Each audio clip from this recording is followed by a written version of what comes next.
A política nazista alemã, do aumento do chamado espaço vital para a população da raça ariana, foi uma das causas da Segunda Guerra Mundial.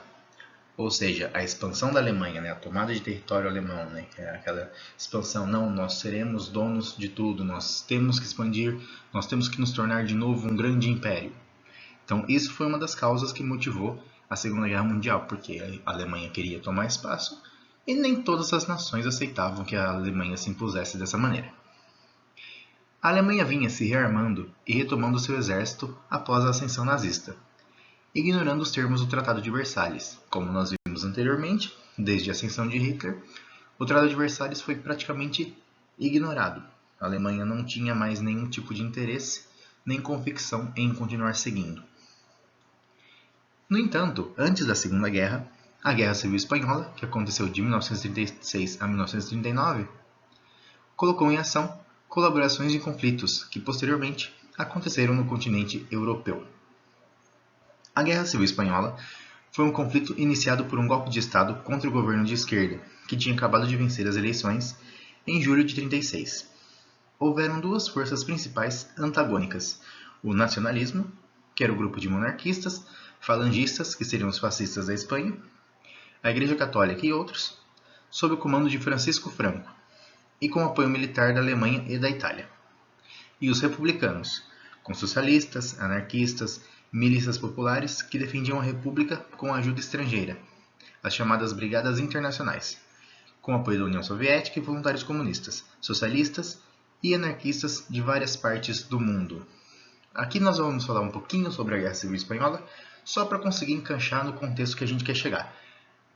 Também tem muita matéria, também tem muita coisa para se ver sobre o contexto da Guerra Civil Espanhola. Porém, no eixo que a gente vai trabalhar, infelizmente não vai dar para a gente abordar de maneira um pouquinho mais específica para vocês. Quem sabe numa ocasião futura aí eu possa trazer para vocês algum conteúdo um pouco mais profundo sobre a Guerra Civil Espanhola. Os nacionalistas venceram e Franco assumiu o poder e instituiu uma ditadura, que se encerrou apenas em 1977, 2 anos após a sua morte, inclusive. Contudo, o franquismo não foi a versão fascista espanhola, visto que o grupo fascista Falange teve o apoio rejeitado por Franco após ele assumir o poder. Então podemos observar que a Guerra Civil Espanhola é um pouquinho mais complexa do que a gente pode ter uma noção assim. Estamos comentando dela justamente porque ela é importante para a gente entender toda a situação que vai se desenvolver ao longo de toda a Europa, mas não dá para a gente trabalhar ela muito profundamente. Só para a gente entender então que mesmo assim, mesmo havendo uma ditadura lá e mesmo havendo a guerra civil, o ditador Francisco Franco, ele não era um defensor do fascismo lá naquela terra.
A Segunda Guerra Mundial ela passou por duas fases importantes e envolveu mais países do que a primeira.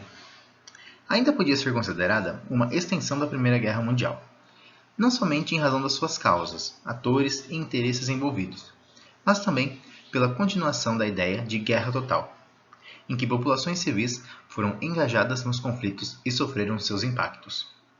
Já para outros estudiosos do conflito, são identificados 4 fases, considerando todos os envolvidos, pois houveram conflitos também no Pacífico, no Norte da África e Extremo Oriente. Portanto, há uma variação que devemos considerar sobre os momentos da Segunda Guerra, e isso passa fundamentalmente pela base que se utiliza. É importante destacar que não há um modelo certo ou errado. As concepções que são estudadas variam de acordo com o eixo que cada historiador trabalha, os pontos que cada um considera relevante abordar dentro da sua própria pesquisa. Afinal, o trabalho do historiador ele nunca é neutro. Temos que enfatizar essa fala aqui. O historiador ele nunca faz um trabalho neutro. Isso é praticamente impossível dentro da história. Por quê? Uma vez que escolhemos uma área e a forma de pesquisa sobre ela, nós nos posicionamos demonstrando um interesse particular sobre um determinado assunto. Então, quando a gente fala aqui sobre o eixo da Segunda Guerra Mundial, e quando a gente fala, e quando eu comento com vocês também, que eu estou trazendo uma abordagem diferente, que a gente fala de uma maneira diferente da que a gente estuda na escola, e aqui quando a gente tem essas considerações, né, de guerra, que cada historiador vê de uma maneira. Por quê? Porque cada historiador ele trabalha movido naquilo que ele tem um interesse maior. Então, se ele quer entender uma arte X ali da guerra, ele vai lá, ele vai pesquisar mais sobre o assunto X, vai desenvolver seu trabalho ali. Aí tem outro pesquisador, ele vai ter um interesse também sobre a guerra, mas ele tem interesse em falar mais sobre a parte Y. Ele vai lá, vai estudar sobre aquela parte, desenvolver o seu trabalho, desenvolver o seu projeto. É sempre uma questão de particularidade, né? Aquilo que te agrada mais ou que te causa mais dúvida, que te causa mais incômodo, vamos dizer assim. Você quer saber mais sobre aquilo. Por isso que se é dito que nós nunca fazemos um trabalho neutro, né? Que é meio que impossível. A gente é movido pelos nossos interesses, pelas nossas curiosidades. Claro que nós abordaremos de maneira ampla, que nós apresentamos todos os lados, né? As versões que nos interessam mais de uma maneira, as versões que não nos interessam nós também apresentamos, trabalhamos com mais intensidade em algumas questões do que outras, porém, não é um trabalho que a gente fala, ah, não, eu vou estudar com a mesma vontade sobre um determinado assunto aqui do que eu vou estudar com esse outro. Não, nós temos as nossas preferências. Cada um tem uma preferência diferente sobre algum tema, então talvez exista um historiador que ele tem interesse mais em falar sobre a Itália e o comportamento da Itália na Segunda Guerra. Tem um historiador que vai querer saber mais sobre o comportamento da Alemanha. Tem um historiador que vai querer saber mais sobre o comportamento da União Soviética. Isso não vai impedir que eles façam um trabalho que envolva, que englobe todo o movimento da Segunda Guerra. Porém, de acordo com o eixo que ele gosta mais, que ele tem mais interesse em trabalhar, ele vai desenvolver a sua pesquisa de uma maneira diferente. E é apenas isso. Por quê? Porque não é neutro, não dá para a gente trabalhar nunca da maneira neutra. E é por isso que nós temos sempre várias formas diferentes de se observar a história, porque cada historiador ele é movido pela sua vontade e pelo seu interesse em determinado assunto mais especificamente. Na Europa, a primeira fase da guerra foi marcada pela rápida vitória germânica, de 1939 a 1941, que rendeu quase toda a Europa ocidental e oriental. Bélgica, Holanda, Noruega, Polônia, Luxemburgo, Grécia, Dinamarca, França e Iugoslávia. Em parte da França, foi estabelecida a República de Vichy, em que houve colaboração com os nazistas. Os alemães tentaram invadir a Inglaterra por meio de bombardeios aéreos, mas não obtiveram sucesso. A rapidez das conquistas foi tamanha que surpreendeu até mesmo a cúpula nazista. O Egito, parte do mandato britânico, e a Grécia foram atacados pelos italianos, que em pouco tempo foram derrotados pelos britânicos. Os japoneses tomaram as Filipinas, Singapura, Burma e Malásia entre janeiro de 41 e maio de 42. E em dezembro de 1941, investiram contra a base naval americana de Pearl Harbor, localizada em uma ilha do Havaí, no Oceano Pacífico, marcando a declaração de guerra aos americanos.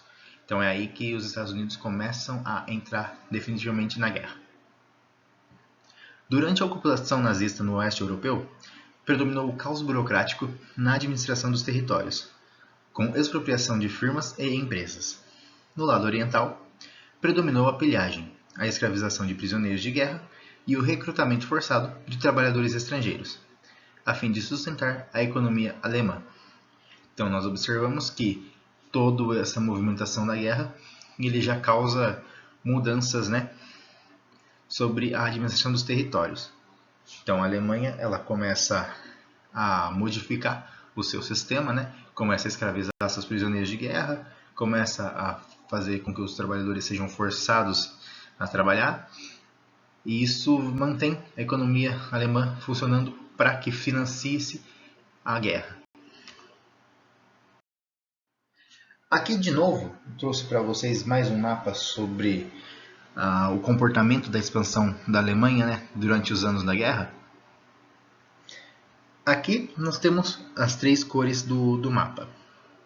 A em vermelho, que a gente está vendo aqui, é como estava a Alemanha em 1933. Essa parte roxa seria o território alemão, que foi anexado até 1939. Então essa parte vermelha junto com essa parte roxa foram os territórios anexados em 1939. E aí a parte laranja agora, todo o território alemão que foi anexado que estava anexado até 1943. Para vocês verem como a expansão alemã ela teve muito impacto, Todo esse território então em 1943 pertencia à Alemanha.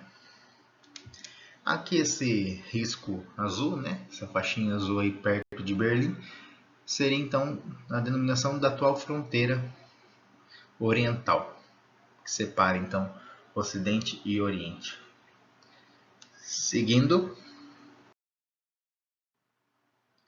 mais um mapa que eu trouxe para vocês, para a gente tentar entender um pouquinho mais sobre a ocupação dos territórios, Aqui é um mapa sobre o auge da expansão alemã, que ocorreu entre 41 e 42.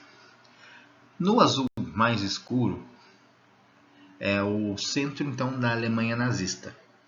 É os países, o território que já tinha a maior influência. O azul um pouquinho mais fora do tom, ali no comissariado do Reich na Terra Oriental, comissariado do Reich na Ucrânia e toda aquela parte sobre administração militar, foram as áreas sob ocupação alemã. Agora o azul um pouquinho mais claro do que esse outro seriam os aliados, cobeligerantes e estados fantoche. E esse asterisco aí ele inclui os territórios anexados ou ocupados. Então esse azul um pouquinho mais clarinho, ele faz parte então a Eslováquia, a Hungria, a Romênia, Bulgária, o Estado Independente da Croácia, a Finlândia, essa parte aí então. Aí esse branco, esse azul, que é quase o branco, seria então os nominalmente ocupados, que eles por boca pertenciam à Alemanha, mas que talvez não estivessem realmente ocupados de fato. Aí nós temos em vermelho e verde as áreas mantidas pelos aliados. Então, a ocupação britânica na Islândia, o Reino Unido, Síria, Chipre, o Iraque aqui embaixo, a Transjordânia, bem no cantinho do vídeo de vocês na direita. Aí nós temos esse listrado entre vermelho e azul, que é o território que foi retomado na ofensiva soviética, no inverno de 41 e 42. Então é quando a Alemanha começa então a perder o seu território, quando a União Soviética começa então a pressionar e a tomar de volta o território que a Alemanha tinha conquistado. Os países que vocês estão vendo aí que estão em cinza são os países que permaneceram neutros, né? Então Suécia, Irlanda, Portugal, Espanha, Turquia, eles ficaram quietinhos na deles, não entraram na guerra. Não vamos mexer com esses caras não, que nós não tem interesse aqui. Por conta do ideário de exaltação camponesa, alemães foram enviados para territórios da Europa Ocidental, para estabelecer colônias agrícolas, não sem a contrariedade de muitos alemães, que viviam em cidades e nunca foram camponeses. Então, houve-se, né, a Alemanha vendia aquela imagem, né, de um povo que botava a mão na massa, que lutava, que era o povo da terra, tudo mais. E você conquistava os territórios, e para que esses territórios permanecessem seus, você tinha que ocupá-los. Então o governo pensou que, não, vamos mandar as pessoas para ocupar os nossos territórios. Vamos mandar essa galera aí para seguir, começar a trabalhar na terra, mexer com isso.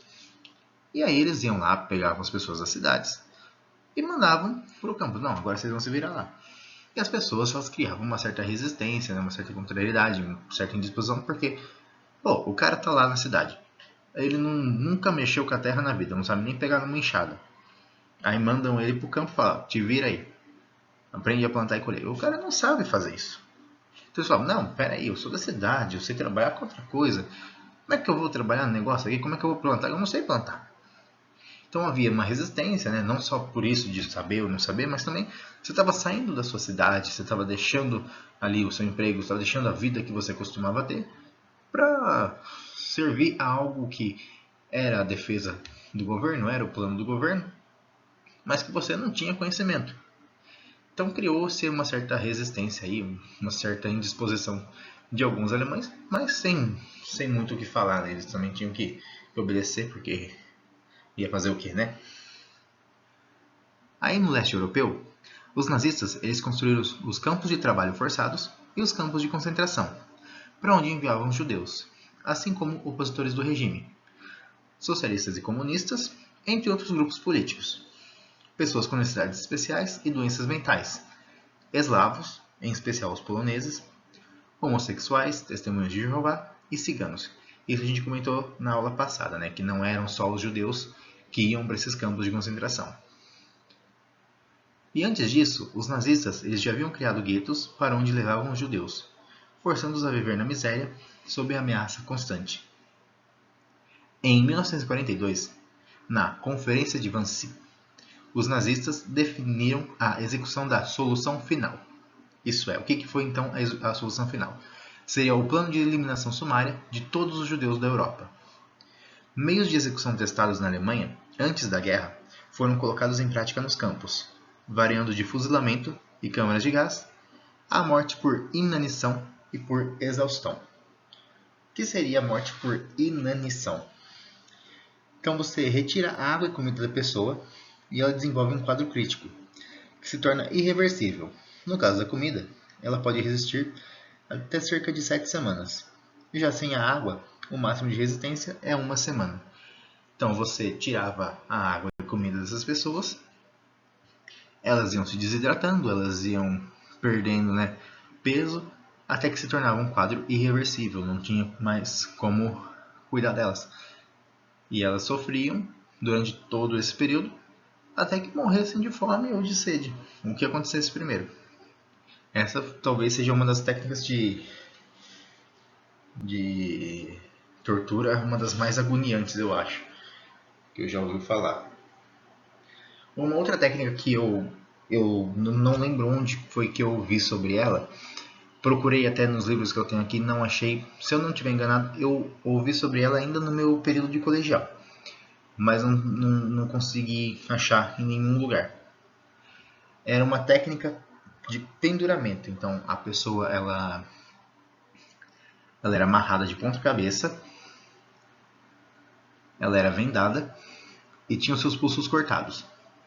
E embaixo dessa pessoa, eles colocavam uma bacia para que a pessoa ouvisse o sangue dela pingando dentro da bacia.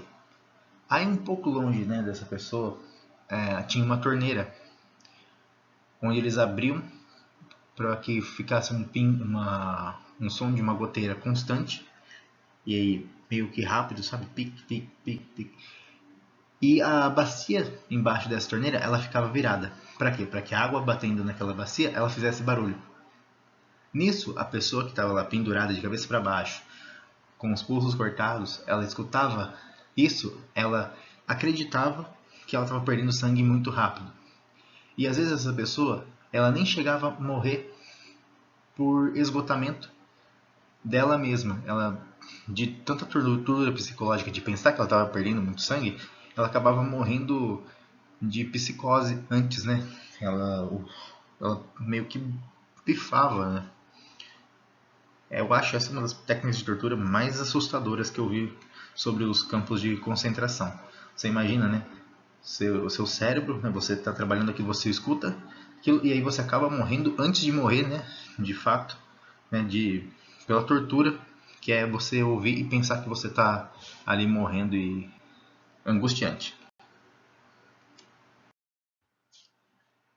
Em 22 de junho de 1941, uma nova fase da guerra se inicia com a invasão alemã da União Soviética, na Operação Barbosa, que, rompendo o pacto de não agressão, que era um pacto Molotov-Ribbentrop, o nome, que continha cláusulas secretas que firmavam a partilha da Polônia, além de outros territórios da Europa Oriental, entre a Alemanha e a União Soviética, e foi firmado em agosto de 1939, para não se atacarem mediante a agressão de um terceiro país. Os alemães eles esperavam render a União Soviética em 3 semanas, mas demoraram cerca de 2 anos para sair, em recuo. De 41 a 43, milhões de russos morreram durante a invasão alemã, mas sua resistência foi crucial para que as tropas alemãs fossem retiradas do território soviético, a partir de 43, e recuassem até a Alemanha. Então aqui, a União Soviética e a Alemanha, eles tinham um acordo, né? Não vamos nos atacar, nós dividimos a Polônia, e aí vamos ficar quietinho. Se mesmo que um terceiro país ataque a gente, nós não vamos nos envolvendo, vamos atacar. Eu não ataco você, você não me ataca e tá tudo certo, beleza? Beleza. Aí a Alemanha vai lá e não, vamos atacar a União Soviética. E a União Soviética ela demonstra uma resistência. Claro que não sem o custo de milhões de vidas, mas ela demonstra que consegue resistir. E aí ela atrai o exército nazista para dentro do seu território. E aí vocês sabem, né, que a gente já falou sobre o inverno russo, que o Exército Vermelho ele conseguiu comandar, conseguiu cercar os alemães, e os alemães eles voltam em recuo, já que eles não tiveram sucesso em dominar a União Soviética, eles começam a recuar. Isso a partir de 43 é o primeiro sinal de fraqueza que a Alemanha demonstra durante o período da Segunda Guerra. Entre meados de 1942 e agosto de 1945, predominaram as derrotas do eixo para os aliados. Os norte-americanos derrotaram os japoneses na ilha de Midway, e os nazistas foram expulsos do norte da África.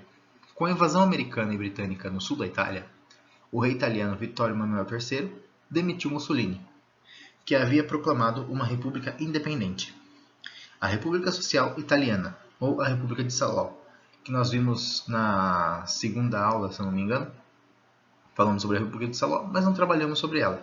Então, a República de Salò é essa aqui, que o Mussolini criou uma república independente do território italiano, né? E essa república foi criada com o apoio nazista, mas ela não teve uma grande duração, né? Ela durou pouco tempo. O Il Duce, né, como o Mussolini gostava de ser chamado, ele foi capturado e morto pela resistência italiana em abril de 1945.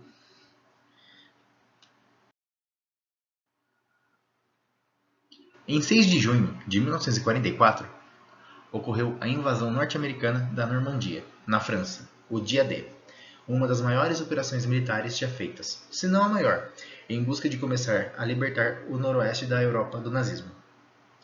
Em abril de 1945, aconteceu a derrota dos nazistas para os russos, com a tomada de Berlim, seguida do suicídio de Hitler e da alta cúpula nazista. Esse foi o término da guerra na frente europeia. Aqui então, para a gente falar primeiro sobre o tão famoso dia D, né? Todo mundo, nossa, mas o dia D que teve na guerra, não sei o que tem. E as pessoas acabou se tornando algo muito comum, né? A gente vê hoje em dia, quando passa um anúncio num carro, hoje tem um dia D, não sei do que é um dia que tem promoção e tal. O que é o dia D? O dia D, ele era utilizado, ainda é utilizado pelos comandos do exército, né, como o dia para se aplicar uma operação. É o melhor dia para se aplicar uma operação, o dia que você vai aplicar uma operação que ela exige um grande esforço, uma grande mobilização.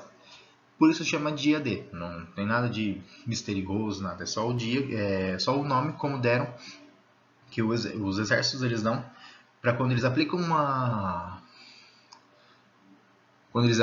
operação que exige uma mobilização muito grande, certo? Em abril de 45 aconteceu então a derrota dos nazistas para os russos com a tomada de Berlim, seguida do suicídio de Hitler e da alta cúpula nazista. Isso aqui também a gente vai ver um pouquinho mais para frente, a gente tem as imagens, certo? E aqui então seria o término da guerra na frente europeia. O fim, né? Com o fim do Hitler, a Europa então poderia se considerar não estando mais em guerra, porque você já não tinha mais o Mussolini na Itália, inclusive a Itália ela já tinha mudado de lado, né? Um pouquinho antes do fim da guerra, ela já tinha assumido o outro lado do combate. E aí com o suicídio do Hitler, o Império Nazista ele cai e não tem mais, né, com quem lutar, vamos dizer assim, na Europa. Você ganha essa frente de batalha na Europa e agora a gente relembra que existem as outras frentes de batalha, né? Então, o lançamento das bombas atômicas norte-americanas nas cidades de Hiroshima e Nagasaki, no Japão, em agosto de 45, marcou o término da guerra na frente do Pacífico. Então, se já tinha acabado na Europa, ainda não tinha acabado na frente do Pacífico, porque era uma guerra que envolvia várias frentes, não apenas uma. O pessoal não lutava só na Europa. Hiroshima e Nagasaki, pessoal, é importante dizer aqui sobre o ataque dos Estados Unidos a Hiroshima e Nagasaki. Porque não foi apenas com o intuito de finalizar a guerra no Pacífico, uma vez que as tropas japonesas já não serviam mais grande resistência. As bombas atômicas soaram muito mais como um sinal de vingança a Pearl Harbor, somado a um novo recado que os Estados Unidos estavam dispostos a passar para o mundo. Agora, eles possuíam um grande poder, dessa vez de proporções destrutivas assustadoras, e não tinham medo de usá-lo, se fosse preciso. Por isso, ainda há pensadores que consideram as bombas de Hiroshima e Nagasaki que nada mais foram como um evento teste para analisar a real capacidade destrutiva dessas bombas. O que significa isso então, pessoal? Hiroshima e Nagasaki não foi só uma situação que os Estados Unidos usou para vamos acabar com a guerra, ponto. Não. Houve o ataque em Pearl Harbor e os Estados Unidos não deixaram barato. Falaram, não, nós vamos vingar esse ataque aqui. E aí, com a criação das bombas atômicas, eles lançam essas duas bombas, destroem essas cidades, o mundo fica perplexo e o recado ele é passado como o seguinte: ninguém mais mexe com a gente. Nós agora temos esse poder, um poder de destruição alta. É isso aqui que nós somos capazes de fazer. É melhor ninguém querer bancar engraçadinho de novo, né? Porque o poder agora está na nossa mão. É esse recado então que os Estados Unidos passam, né? Não vamos brincar porque agora a guerra é negócio de gente muito grande e só quem tem muito poder para conseguir bater de frente. Durante a guerra, a União Soviética invadiu e anexou territórios de seu interesse, como a parte leste da Polônia, parte da Romênia, os países bálticos, Estônia, Letônia e Lituânia e a Finlândia. No entanto, entraram para o eixo, no início da guerra, entre 40 e 41, os seguintes países: Romênia, Hungria, Eslováquia, Bulgária, Croácia e Finlândia, que buscava a retaliação aos soviéticos após a invasão em 1940.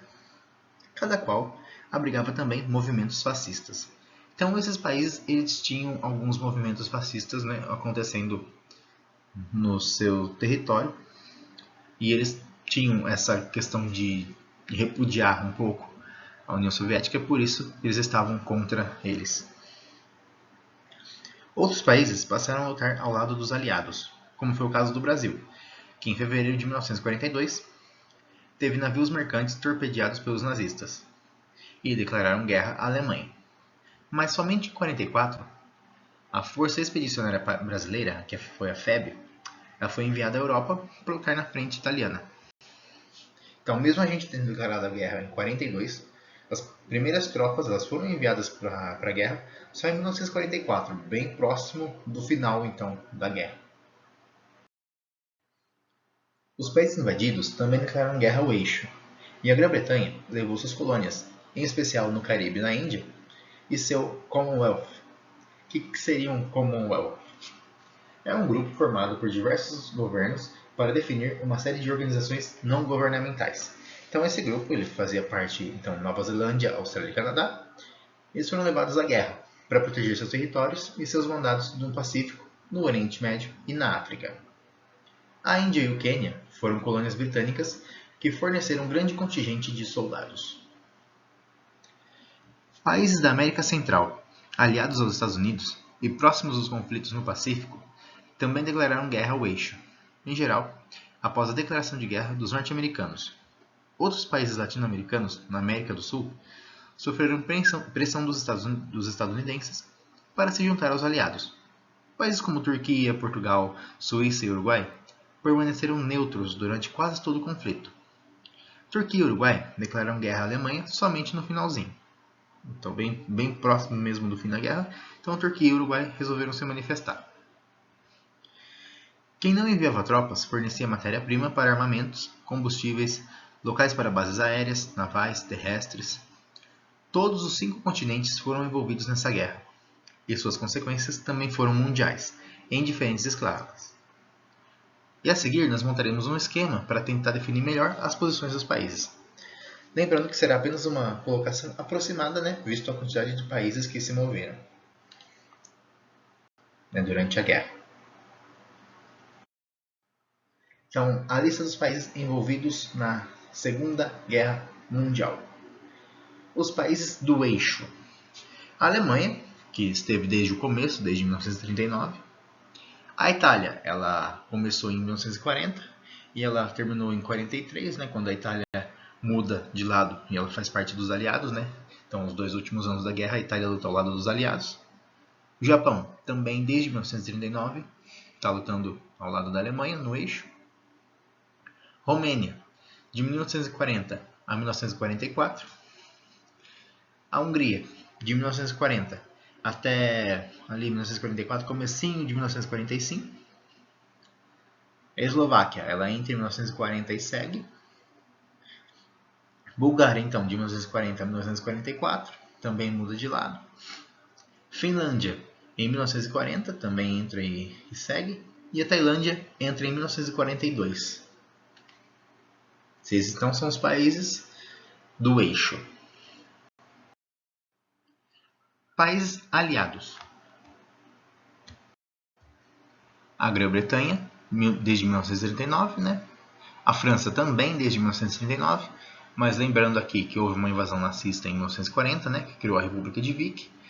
Mesmo assim, a França esteve, no seu território, que não estava fazendo parte da Alemanha nazista, esteve lutando à frente dos aliados contra os países do eixo.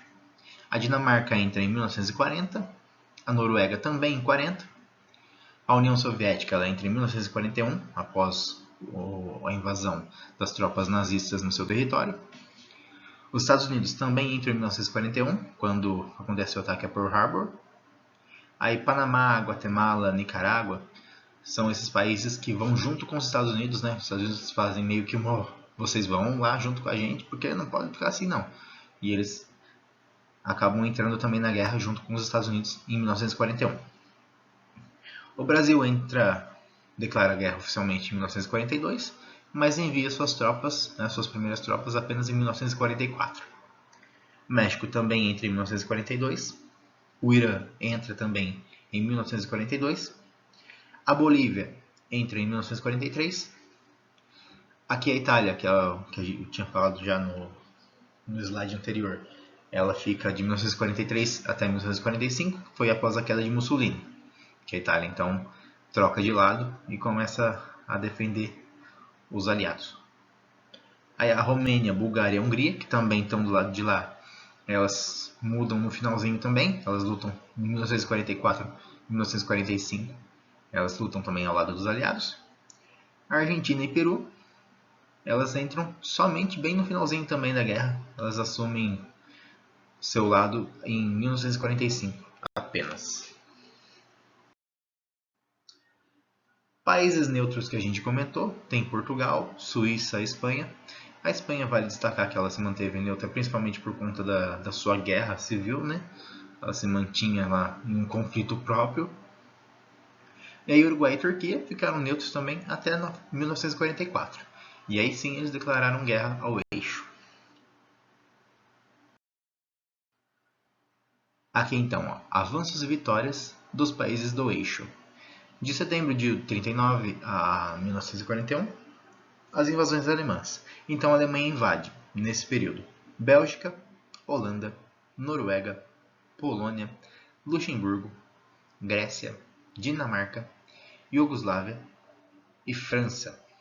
Aí tem a instalação da República de Vic, né, na parte que foi invadida pela França. As invasões japonesas. Na China, desde 1937, e a Indochina Francesa, o Vietnã, Laos e Camboja, em 1940. E as invasões italianas. Em 1940, Grécia, Egito, Somalilândia Britânica, que é a região atual da Somália. Então essas são as principais invasões dos países do eixo, do comecinho da guerra, então, de 1939 até 1941.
Aqui agora trazendo para vocês algumas imagens sobre como ficou a cidade de Stalingrado durante e depois, né, esse conflito terrível que nós acabamos de ver aqui, com a quantidade de pessoas envolvidas. Destruição total. Mais uma imagem aqui. Essa aqui é uma foto de 23 de agosto de 1942. Essa é uma estátua, né, de crianças dançando que fica em Korodov. Ela fica em frente a uma estação de trem. E no dia que essa foto foi tirada, cerca de 40 mil pessoas haviam morrido, né, 40 mil habitantes daquela cidade haviam morrido então no dia em que essa foto foi tirada. Vocês veem um cenário de destruição total.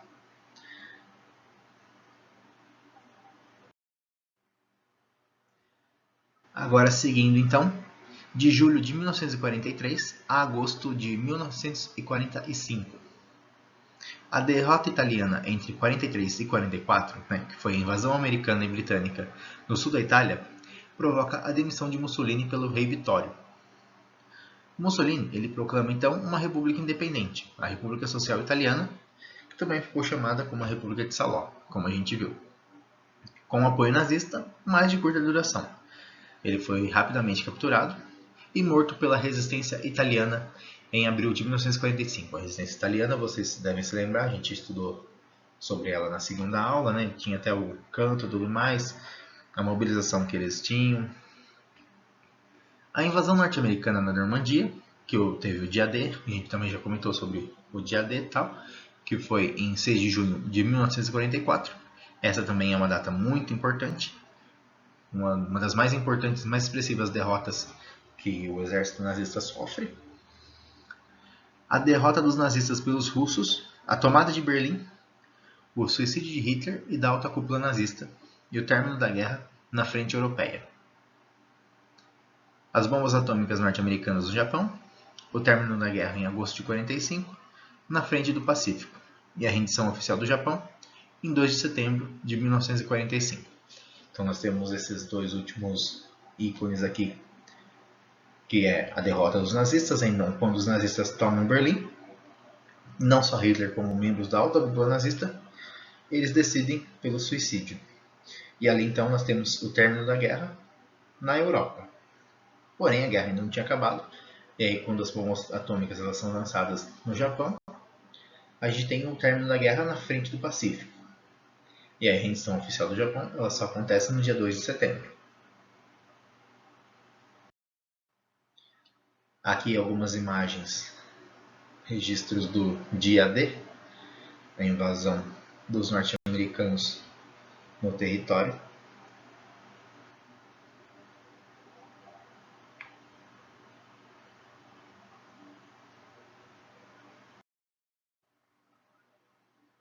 E aqui então a tomada de Berlim. Essa é uma das fotos talvez mais icônicas que a gente tem sobre a Segunda Guerra, que é o momento em que um soldado soviético ele hasteia a bandeira da União Soviética em Berlim, demonstrando o quê? Que a Alemanha nazista ela tinha então por fim caído e que a União Soviética havia tomado todo o território, que não havia mais então controle nazista sobre a Europa em lugar nenhum. Os nazistas finalmente tinham perdido a guerra.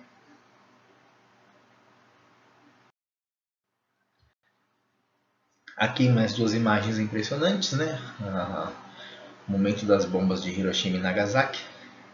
Aqui os cogumelos de fogo, né, que formam quando essas bombas explodem. Existe diferença entre as duas bombas explodindo, né, nas cidades. Para vocês verem aqui, geralmente a gente acha apenas uma imagem, a gente vê apenas uma imagem na internet, né? E a gente acha que é uma imagem e nas duas cidades. Não, foram duas bombas, né? Tem duas imagens diferentes.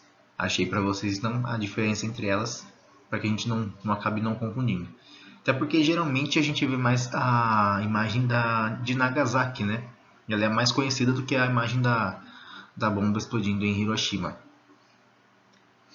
E aqui então são duas fotos, né, entre um acervo com muito mais, mas eu trouxe apenas duas, né, uma representando cada cidade. Aqui então à esquerda é a destruição na cidade de Nagasaki. E à direita, embaixo então da foto das bombas explodindo, a cidade de Hiroshima. A situação então que as duas cidades se encontraram em total destruição e devastação, né? Absolutamente do que sobrou, né? Se sobrou, sobrou pouquíssima coisa. E essa destruição aí total.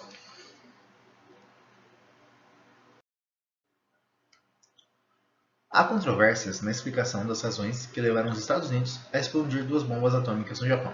Então vamos comentar sobre isso mais uma vez. O presidente norte-americano Harry Truman alegou que os japoneses tinham a intenção de prorrogar a guerra. Daí, a tentativa de evitar mais mortes de americanos. Para além do fim dessa guerra, os Estados Unidos faziam uma demonstração de força sem precedentes em um território que já havia entrado em conflito com a Rússia em 1905. Após o início da Guerra Fria, não foi incomum olhar para trás e enxergar a relação desse ataque com a primeira tentativa de intimidar a União Soviética. Então, houve então mais um interesse, né, escondido talvez por trás desse ataque dos Estados Unidos, né, às ilhas do Japão, que era mostrar para a União Soviética que eles tinham poder e durante aquele período que acontecia a Guerra Fria, era melhor deixar quieto do que você tentar atacar os Estados Unidos e receber um troco bastante amargo. Porém, independentemente das motivações políticas, as bombas atômicas deixaram não somente um rastro de destruição e milhares de mortes, mas também a assustadora realidade de que uma nação teria condição de varrer outras do mapa rapidamente. Isso talvez seja o mais pesado da gente observar, né?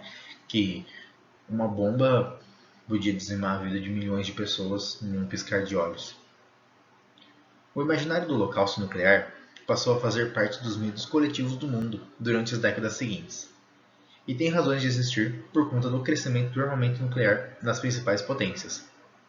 Quanto a outras consequências da Segunda Guerra, as estimativas de perdas humanas são de 40 milhões de mortos entre combatentes e civis, e cerca de 40,5 milhões de pessoas, ou seja, 40 milhões e meio de pessoas, desenraizadas da Europa.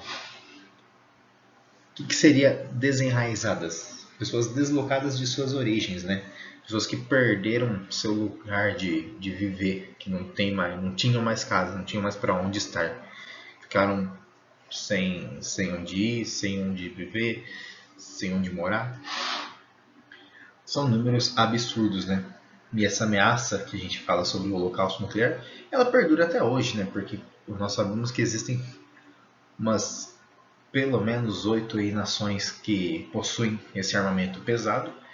E essas 8 nações, digamos que elas não são muito simpáticas umas com as outras, né? Então é um medo que persiste e vai persistir talvez por muito tempo, né? Enquanto a gente acredita nesses acordos de paz, a gente não sabe até onde eles podem ir. Mais de 20 milhões de mortos eram soviéticos, e boa parte dos judeus, ainda residentes na Europa, não era bem-vinda em lugar algum do continente. A devastação foi geral, sendo que alguns países, como a Inglaterra, aprenderam lições valiosas com a Primeira Guerra e se prepararam melhor para confrontos de longa duração. Ainda assim, a tática da terra arrasada e as animosidades ideológicas e nacionalistas que animaram o conflito levaram ao poder destrutivo da vida cotidiana sem precedentes. Outra consequência que podemos perceber até os dias de hoje é a impessoalidade, ou seja, a banalidade que foi permitida pela tecnologia empregada nas guerras. As maiores crueldades do século XX foram as crueldades impessoais, decididas à distância, de sistema e rotina, sobretudo quando podiam ser justificadas como lamentáveis necessidades operacionais. Não foi a crueldade que aumentou, mas o fato de as pessoas atingidas por bombardeios aéreos por tanques à distância serem encaradas como estatísticas, casualidades. Infelizmente, nada mais atual do que isso é um exemplo claro que é a recente guerra entre a Rússia e a Ucrânia, né? A gente está lá vendo, a gente está acompanhando dia a dia o que acontece lá, e é isso, é uma banalidade, né? É pura estatística. A gente vê o bombardeio daqui, a gente vê uma resistência dali, e a vida das pessoas ela deixou de ser importante há muito tempo, né? Não é que é um caso agora por causa da guerra que está acontecendo agora. Não, ela deixou de ser importante. E a gente vê isso. Os mortos são apenas números, os feridos são apenas números, e não tem interesse. Né? A vida humana ela é banal quando se trata da guerra. Ela não faz diferença. O que importa é você fazer um bombardeio, o que importa é você tentar conquistar um território, o que importa é isso. É você fazer parte da estatística. Independente se ela seja boa ou ruim, o que interessa numa guerra são as estatísticas. Quanto mais pro seu lado for conveniente, melhor. Né? Doa a quem doer. A guerra é assim. Outro exemplo claro seria a Guerra do Iraque, em 1991, que já mostrava um poder destrutivo que mais parecia um jogo de videogame, com mísseis teleguiados, pontos luminosos no céu, indicando bombardeios e tiroteios, sem que se mostrassem as vidas ceifadas de militares e civis. Atualmente, os drones substituem inclusive os pilotos de caça, o que torna a morte ainda mais fácil de ser provocada. Não só mais fácil de ser provocada, mas também ainda mais banalizada, né? Eu posso controlar, vamos supor, de casa, um avião que vai destruir a vida de ali, dezenas, centenas de pessoas facilmente. Deixou de ser algo, tanto faz, eu faço o que eu quero daqui e eu estou fazendo porque eu quero, porque eu posso, porque eu tenho poder, porque a guerra me dá isso. Né? Se tornou muito mais banal. A vida na guerra, ela não vale nada. O que vale é a conquista, o que vale é o território, o que vale é o poder. A vida ela não vale, ela não tem preço, ela não tem estima, não serve para nada. A escala astronômica de expulsões de refugiados e apátridas, então seria um apátrida. Pessoa que não tem a sua nacionalidade reconhecida em nenhum país, ou seja, a pessoa que ela possui uma nacionalidade, mas que nenhum país a reconhece. Então, refugiados e apátridas e extermínio fez surgir em 1944 uma nova palavra, genocídio, do grego genus, que significa raça ou tribo, e cidium, do latim, que significa matar. Mas seu desfecho trouxe esperanças, a valorização da democracia e a aposta na prosperidade econômica aliada a mecanismos de justiça ou distribuição social na Europa. A reconstrução foi difícil, tendo que superar realidades monstruosas como o Holocausto. E isso é o que nós falaremos na próxima aula. Espero então que para todos vocês tenha sido mais uma aula empolgante, esclarecedora. Imagino eu que, como eu falei no começo dela, talvez a maioria de vocês esperava uma abordagem diferente daquela que nós tivemos hoje, mas dentro daquilo que cabia a nós comentarmos, é o que precisava ser dito. A partir da próxima aula nós falaremos mais sobre a questão do Holocausto, vamos falar então depois também sobre a criação do Estado de Israel. O importante é que o desfecho da Segunda Guerra, aqui nessa aula, ele tem a sua importância valorizada. Não foi algo que a gente pulou, não foi algo que a gente encurtou demais, que não deu o valor necessário. Sim, nós demos o valor, nós comentamos, nós falamos sobre isso. Do jeito que era o meu planejamento para poder dispor a vocês. Trouxemos então todo esse período do pré-guerra e agora nós então trabalhamos na guerra de maneira que fosse mais enxuta, mas que atacasse aquilo que a gente precisava destacar dentro da guerra. A partir da próxima aula, nós seguimos então com os processos do Holocausto. Aguardo todos vocês. Até lá!